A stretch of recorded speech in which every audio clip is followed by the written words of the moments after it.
பிரியமானவர்களே, ஆண்டவராகிய இயேசு கிறிஸ்துவின் பரிசுத்தமுள்ள நாமத்தில் உங்களுக்கு என் அன்பின் வாழ்த்துக்கள். கர்த்தருடைய பெரிய கிருபை அனுதினமும் ஆவியானவரோடு என்ற ஒரு ஷார்ட் மெசேஜ் மூலமாக உங்களோடு கூட பேசுகிறது, உங்களுக்காக ஜெபிப்பதும் உண்மையை திரும்ப சொல்கிறேன், அவருடைய கிருபை தான். ஆமேன். ஒன்றே ஒன்று நான் உங்களுக்கு இந்த காலை நேரத்தில் சொல்லுகிறேன். அவருடைய வார்த்தையை நம்புகிறவர்கள் வாழ்வடைவார்கள். இன்றைக்கு உங்களுக்கு ஒரு ஆச்சரியமான ஒரு வார்த்தை காத்திருக்கிறது. சரியா? உங்கள் ஆவி, ஆத்துமா, சரீரத்தை தேவனுடைய வார்த்தைக்கு ஒப்பு கொடுங்க. இம்மட்டும் நடத்தினவர் இன்றைக்கும் உங்களை நடத்துவார். வார்த்தைக்கு போகலாம். அப்போஸ்தலர் 6ஆம் அதிகாரம் 3ஆம் வசனம். சகோதரரே, பரிசுத்த ஆவியும் ஞானமும் நிறைந்து நற்சாட்சி பெற்றிருக்கிற 7 பேரை உங்களில் தெரிந்து கொள்ளுங்கள். அவர்களை இந்த வேலைக்காக ஏற்படுத்துவோம். அப்போஸ்தலர் 6ஆம் அதிகாரம் 3ஆம் வசனத்தில் இந்த வார்த்தை இருக்கிறது. ஏன் இன்றைக்கு இந்த காலையில் ஆண்டவர் இந்த வார்த்தை உங்களுக்கு கொடுக்கிறார்? ஆதி திருச்சபையில் 6ஆம் அதிகாரத்தில் முதல் 2 வசனங்களில் அங்கு ஒரு பிரச்சனை. அந்த பிரச்சனைக்கு தீர்வுக்கு ஊழியர்கள் சேர்ந்து ஒட்டுமொத்தமாய் ஜெபத்தோடு முடிவு பண்ணுறாங்க. பந்தி விசாரணைக்கு நம்ம போக வேண்டாம்.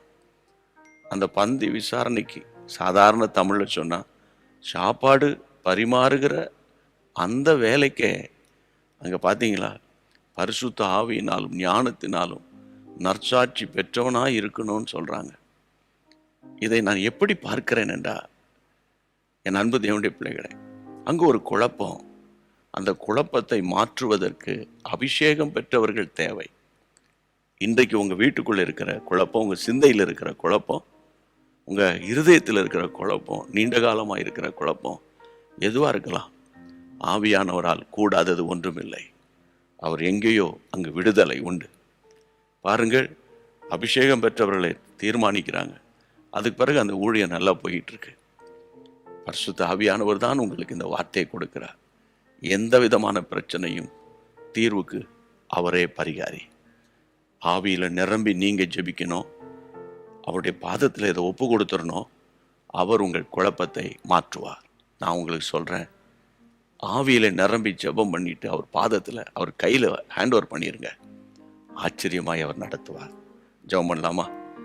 ஆண்டவர் நோக்கி ஜெபிப்போம். பரிசுத்த பிதாவே, அருமையான இயேசப்பா, உம்முடைய பிள்ளைகளுக்கு இந்த நேரத்தில் சிந்தையில் ஓடிக்கொண்டிருக்கிற குழப்பம், வேலையை குறித்தோ, பணத்தை குறித்தோ, பிள்ளைகளை குறித்தோ, எதிர்காலத்தை குறித்தோ, வியாதியை குறித்தோ, அல்லது அலுவலகத்தில் இரவும் பகலும் இருக்கிற மன அழுத்தம், இதையெல்லாம் குழம்பிக் கொண்டிருந்தால், ஒருவேளை இந்த ஊரை விட்டு, இந்த வேலையை விட்டு வேற எங்கேயா போயிட்டா கூட நல்லா இருக்கும் என்று ஆண்டவரே சஞ்சலப்பட்டு கொண்டிருந்தால், உம்முடைய பிள்ளைகளுக்கு நீர் உதவி செய்யும். பரிசுத்த எண்ணங்களை தாரும். அபிஷேகத்தினால் நம்முடைய பிள்ளைகளை நிரப்புங்க.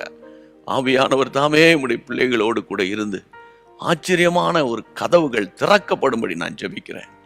இந்த ஜெபத்துக்கு கர்த்தர் செவி கொடுத்ததற்காக கோடி ஸ்தோத்திரம். இயேசுவின் நாமத்தில் நல்ல பிதாவே, ஆமேன்.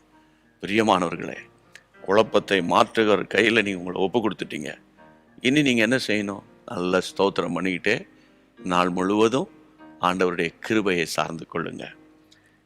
இன்னொன்று ஷேர் பண்ண மறக்கக்கூடாது. உங்கள் நிமித்தம் இன்றைக்கு அநேகருடைய குழப்பம் மாறப்போகிறது. பாருங்க. கர்த்தருக்கு ஸ்தோத்திரம். கர்த்தர் சித்தமானால் மீண்டும் நாம் சந்திப்போம். God bless you. அன்பான தேவனுடைய பிள்ளைகளே, இச்செய்தி உங்களுக்கு மிகுந்த ஆசீர்வாதமாக இருந்ததென்று நாங்கள் நம்புகிறோம். தொடர்ந்து எங்கள் செய்திகளை கேட்டு கர்த்தருக்குள் ஆசீர்வதிக்கப்பட ஜீசஸ் மீட்ஸ் மினிஸ்ட்ரீஸ் என்கிற எங்கள் யூடியூப் சேனலை சப்ஸ்கிரைப் செய்யுங்கள். மேலும் உங்கள் ஜெப உதவிக்கு எங்களோடு நீங்கள் தொடர்பு கொள்ள வேண்டிய தொலைபேசி எண் 9842252836 மற்றும் 7299546363. Email gpsrobinson@hotmail.com. கர்த்தர் உங்களை ஆசீர்வதிப்பாராக.